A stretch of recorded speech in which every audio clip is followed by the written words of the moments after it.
things that was attractive about quilting to me is that it engages sort of all parts of your brain. You know, there's a creative side to it. There's a math side. I mean, I was in business and accounting as a career, so the whole, you know, I kind of like the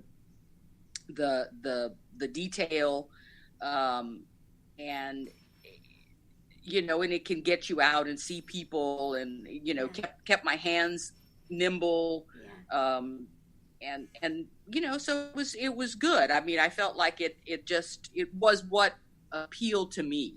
Yeah. And as I got into it, I found out I really, really liked it. Yeah. It's great. I mean, I was everybody's favorite aunt when I gave out things at Christmas, you know, and I'm still getting this sort of, gee, would you make me a quilt? It's so great. I like that. But that's really good. It's not a cheap hobby, unfortunately. It's interesting. So it depends. So what I've been learning is that there's a lot of different levels of playing.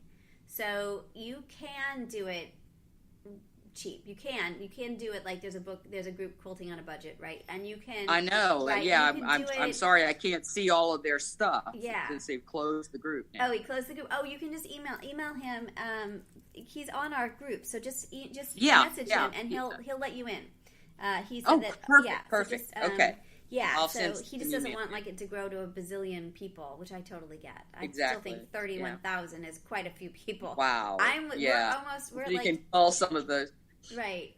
Because I was so funny last night. We're at like 260 now, and I'm like getting a little weirded out because I can't quite know everybody now. So it's like I feel like there's like I can't find, you know, before it was like, oh, there's Joel, oh, there's, you know, everybody, but now it's a little harder to find everybody. So I don't know. Right. It's kind of freaking me out, but that's okay. I'm handling. I think, you know, keep it calm.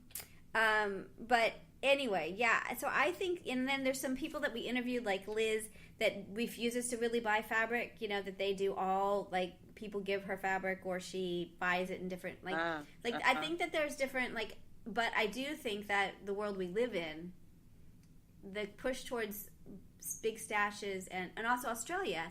I've interviewed someone in Australia that we haven't aired yet.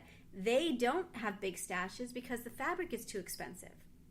Their fabric is like, I don't know, 30 Australian dollars or something a yard or something. It's a lot. What? Yeah, it's really expensive. So they really want to be happy with what you're going to make for that exactly. Kind of price. So I'm really curious as to one of the things we want to figure out is when did people start creating stashes? Because we don't have quilt shops like we have until fairly recently, like the last 30 years, right? Mm-hmm. So again, what does a stash look like? And I'm sure the historians will help us understand this, but when did buying fabric become a thing? And it's so important to the quilt shops, and I'm very, pro quilt shops, and it's great for people who can afford to have stashes. And we are a group that generally is our age and older. Have a lot of not a lot, but middle class to upper middle class, significant some disposable income, so there is there's a lot of buying, and that's part of the thing, but not for everybody, and it's okay, it's not for everybody. And I'm one that I don't have a big stash because I can't, when I have stuff that I just buy, I never use it because I can't quite visualize it. Most of the stuff I bought, or maybe this is just how I justify it to myself. I kind of had a project in mind. Yeah. So I find that, and I would group a lot of stuff, kind of in a project box and that sort of thing. But then one of my goals at the beginning of this year was I want to kind of inventory what the heck is there. Because it's, I got to figure out what I've got. Yeah. And I came up with that's where I'm saying I cannot do another project because I've got so much stuff. That's really interesting. And if you grouped, it's like I've got everything for this full quilt, and when in the world am I going to have time to make this? I mean, I've got 3 years worth of stuff, projects. It's so true. So, it's to focus on those, and little things come up still, that's not a problem. But hey, the other thing we need to talk about before we forget is you did for me. And I'm going to ask you to do more things for me because I know you have nothing on your plate. because you just told me you have too much on your plate, so I'm going to make you do more things. But you tried the June Taylor Quilt As You Go. You did the table runner and the 4 placemats. How was that? Right. It was fairly easy. Yeah. Actually, I did not pay as close attention as I should have on some of the stuff. I think I got kind of cocky on it. So I realized as I went back that, my seam allowances weren't quite right, and I had some places where it looked like it was coming unsewed. So it's like I quilted the heck out of it to make sure it didn't come apart. Yeah. And as I went back and was really looking in detail, it was like, this was not right. So I used some very inexpensive fabric again that I had bought early days when I was really pretty. I like the fabric you chose. It was, and I had bought that group of fabric together, thinking, this matches nicely, and I'm going to make something with this. Yeah. And so I thought about that when I looked at the June Taylor thing, and I like them, and I'm going to use the table runner and the mats unless you need them back. You're welcome to the back if you need them. But it was, I think that was one of those things that it's easy, but you still need to pay attention. Yes, you do. It's true. Fairly straightforward. You need to pay attention. There's some of the stuff that, I don't know. I think if I hadn't known how to do some of the things, it may have been a little harder. So what I felt like when I did it, so this is my experience. So I did a lap size quilt, and okay, and it was interesting because it's backwards. So you put the back down, and then you put the batting, and then you sew it, and it kind of made me think about quilting a little bit differently, because it was like, we don't always have to do it one way, which I thought was really interesting. And I couldn't. Well, I really wanted to see. That's what I haven't done a lot of quilt as you go, and I think that particularly now that I'm trying to do all of this, quilting on larger pieces, it was like quilting as you go sounds like a pretty good deal. Really good. I don't know how you do those big ones. So that's one of my skills to learn. Yeah. Because I think that we could probably do a whole lot more quilt as you go. Yeah. It just takes some planning and thought, especially if it's a larger piece. I mean, I can see how you can do small stuff very easily. Yeah.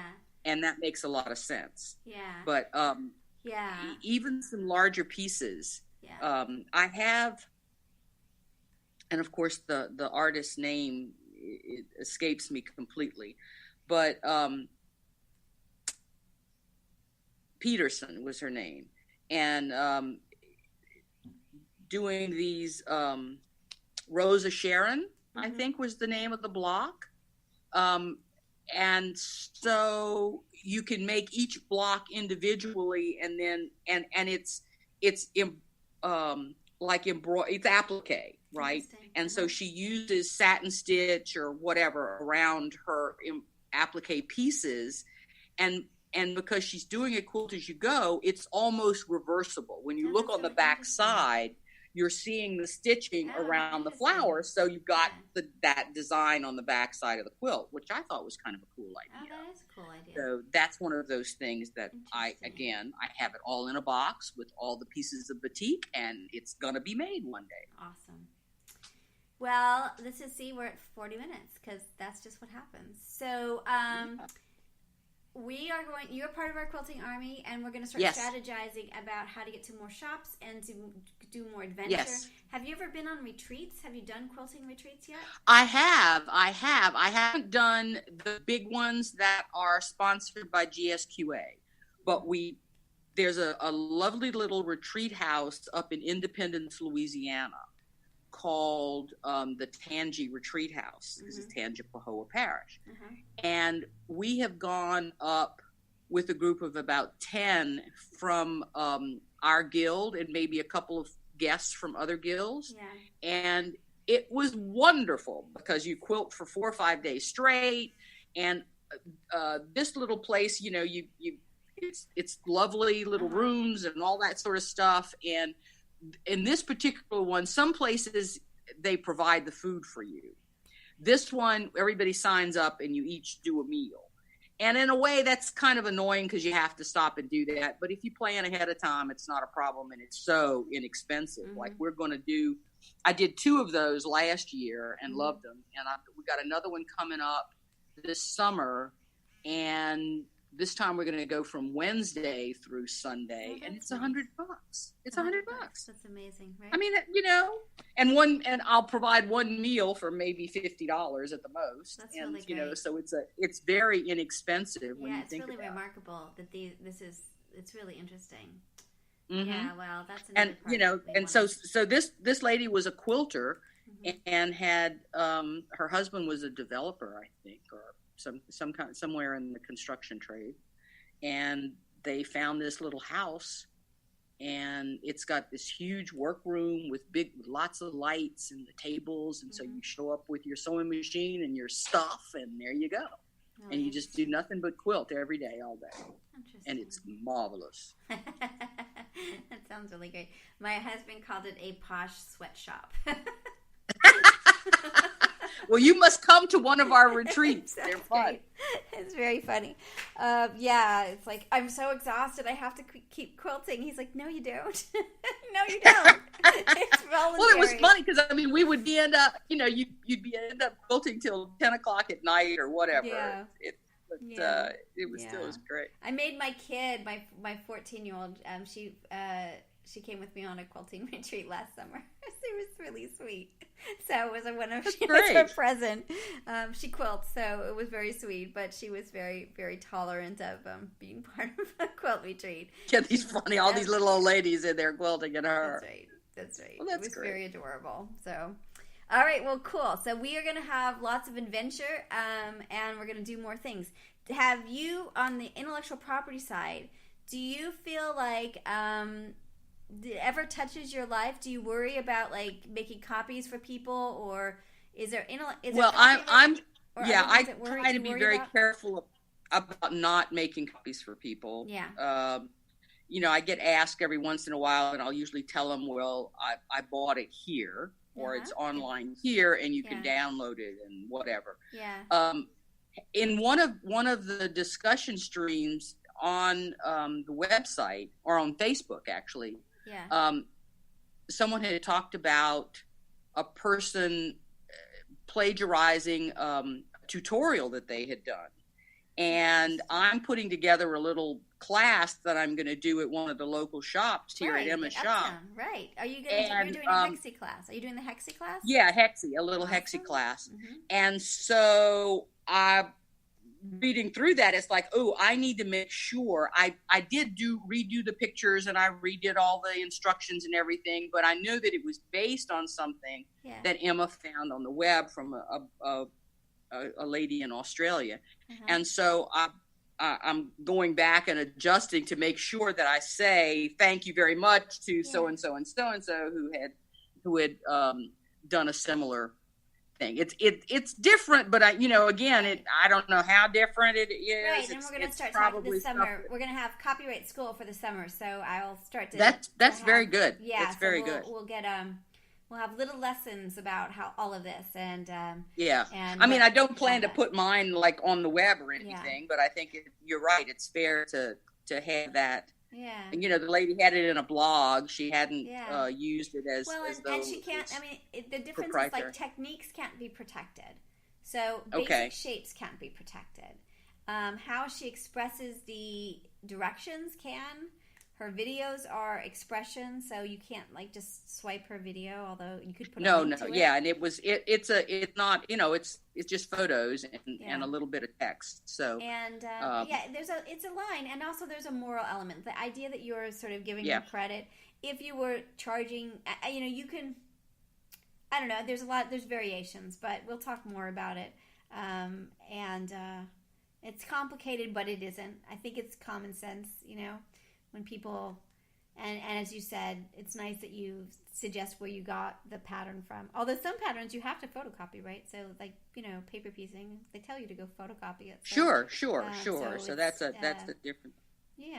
So anything else before we end our nearly hour? No, listen, I have loved this whole, I mean, I'm so happy that you started the whole Quilting Army and Just Wanna Quilt. It's been great.